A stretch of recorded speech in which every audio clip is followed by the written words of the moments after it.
Shalom Bapak Ibu yang dikasihi Tuhan. Mari kita berdoa. Bapa di sorga, terima kasih untuk hari ini kami akan menjalaninya. Namun kami memohon supaya Tuhan menolong kami agar kami dapat menjalaninya di dalam segala kehendak-Mu melalui firman Tuhan yang akan kami renungkan pada pagi hari ini.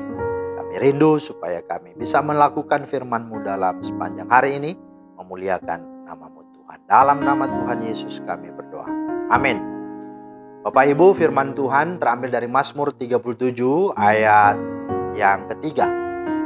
Percayalah kepada Tuhan dan lakukanlah yang baik. Diamlah di negeri dan berlakulah setia. Itulah firman Tuhan yang menjadi dasar perenungan kita pada hari ini.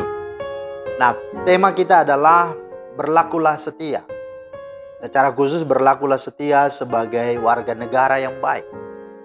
Sebagai warga negara yang baik, ya kita tentu bersyukur buat hidup dan kesempatan kita lahir besar di negara ini. Dan kita sudah diberikan kemerdekaan secara politik, kita boleh bebas dari penjajahan. Tetapi apakah semuanya sudah bebas begitu saja? Tentu tidak. Kita juga mengalami bahwa masih banyak pekerjaan, masih banyak pergumulan, masih banyak tantangan. Secara khusus di antara anak atau warga bangsa itu sendiri, di mana ya hak-hak ya warga negara belum begitu diakomodir atau belum dibela secara benar, ya. Dan itu sesuatu yang sangatlah merugikan. Dan belum lagi kita melihat ya di tengah bangsa ini ada sekelompok-sekelompok orang yang selalu berbuat jahat, yang selalu melakukan aksi-aksi untuk mau memecah belah bangsa ini. Ada kelompok-kelompok yang ingin menggantikan ideologi bangsa dan negara ini. Ya, dan itu sesuatu yang bisa saja ya membuat kita sakit, membuat kita terluka, bahkan membuat kita terpancing untuk emosi.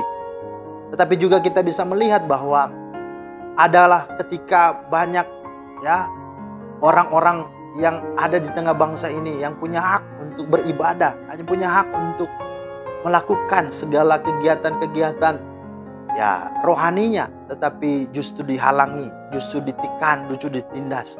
Ini sesuatu yang ketidakadilan terjadi. Balas sebaliknya, mereka yang curang, mereka yang tidak benar selalu terlindungi, selalu luput dari hukuman. Nah, saudara, hal-hal seperti itu akan begitu membuat kita kecewa, dan kita akan menjadi orang yang pasti ya memarahi, mengutuki, mencaci maki para pemimpin bangsa ini. Kita juga akan ikut untuk melakukan hal-hal dan aksi-aksi yang tidak baik. Tetapi hari ini firman Tuhan mau mengajar kita dan mengajak kita untuk betul-betul mari melihat dan mendengar kembali kepada firman Tuhan. Jikalau kita menjadi orang yang menghadapi dan memperhatikan situasi bangsa seperti itu, kata firman Tuhan adalah apa? Mari tetaplah mencintai negerimu, tetaplah diamlah di negerimu, tetaplah tinggal di negerimu. Dan apa? Berlakulah setia, artinya apa? Terimalah negeri itu, terimalah segala keadaannya, apapun itu. Dan berlaku setia bukan hanya pasif, tapi mari kita juga berjuang bersama-sama untuk membangun negeri ini. Dan sebagai sikap kita dikatakan dalam firman Tuhan, setidaknya ada 3 hal di sini dikatakan. Yang pertama, ketika kita ada di negeri ini, kita tidak hanya pasif ada dan menikmati semua kekayaan alam, tapi kita mau melakukan yang pertama apalah? Jangan marah, jangan iri. Artinya sikap kita harus tahu itu, bahwa segala keadaan bisa membuat kita marah dan iri. Tapi firman Tuhan katakan, janganlah marah karena orang yang berbuat jahat. Jangan juga iri kepada orang yang berbuat curang. Ya, artinya bahwa tidak ada gunanya. Ya, bukan memperbaiki persoalan, bukan juga membuat kita bisa tenang. Justru akan memancing dan membakar emosi kita. Karena itu, ya tidak ada gunanya ketika kita menyikapi semua keadaan dengan emosional, dengan kemarahan, ya, apalagi dengan sakit hati. Itu justru merugikan kita. Yang kedua, mari di sana dikatakan sikap kita percayalah kepada Tuhan. Artinya kita tahu ada Tuhan. Karena itu jangan kita takabur, jangan kita mengandalkan diri kita, jangan kita mengandalkan juga kekuatan-kekuatan lain.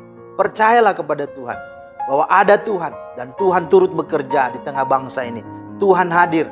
Dia memperhatikan orang-orang yang lemah. Dia memperhatikan segala ketidakadilan, kezoliman, dan kejahatan itu. Karena itu dialah pembela. Dialah yang akan berperkara dengan setiap apapun. Karena itu percayalah pada Tuhan. Dan di dalam ayatnya yang keempat, ya, maupun juga ayatnya yang ke-5 dan 6, di sana dikatakan, serahkanlah hidupmu kepada Tuhan dan percayalah kepadanya dan Ia akan bertindak. Artinya, ya, kalau kita percaya keserahkan maka Tuhan ambil alih. Dan dikatakan ayat 6, Ia akan memunculkan kebenaranmu seperti terang dan hakmu seperti siang. Artinya Tuhan akan berikan jalan keluar.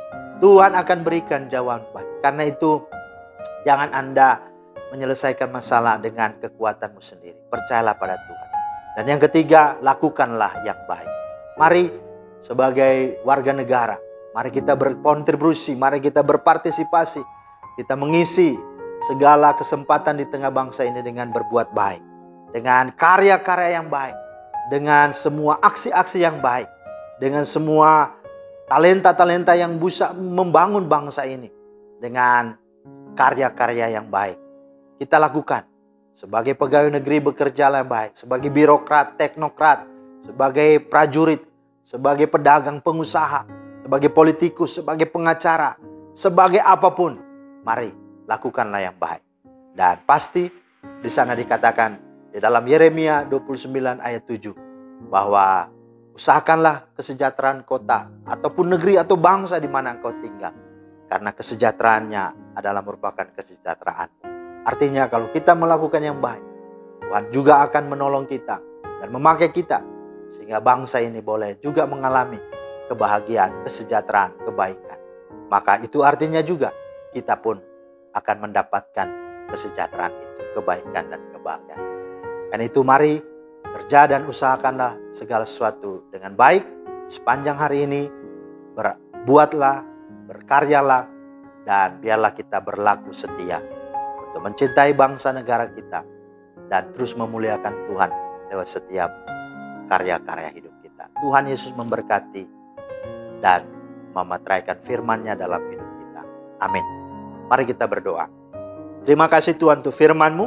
Kami bersyukur karena kami boleh lagi diajar dan ingatkan Tuhan atas setiap peran kami di tengah bangsa ini. Bahwa kami harus mengisi dan memakai setiap kesempatan yang ada untuk membangun bangsa ini. Karena untuk itulah Engkau hadirkan kami. Supaya kami boleh berperan baik dan aktif dalam memajukan dan membangun setiap kehidupan di tengah bangsa ini. Dalam nama Tuhan Yesus kami berdoa dan bersyukur. Amin. Terima kasih, Tuhan Yesus memberkati. Selamat bekerja. Shalom.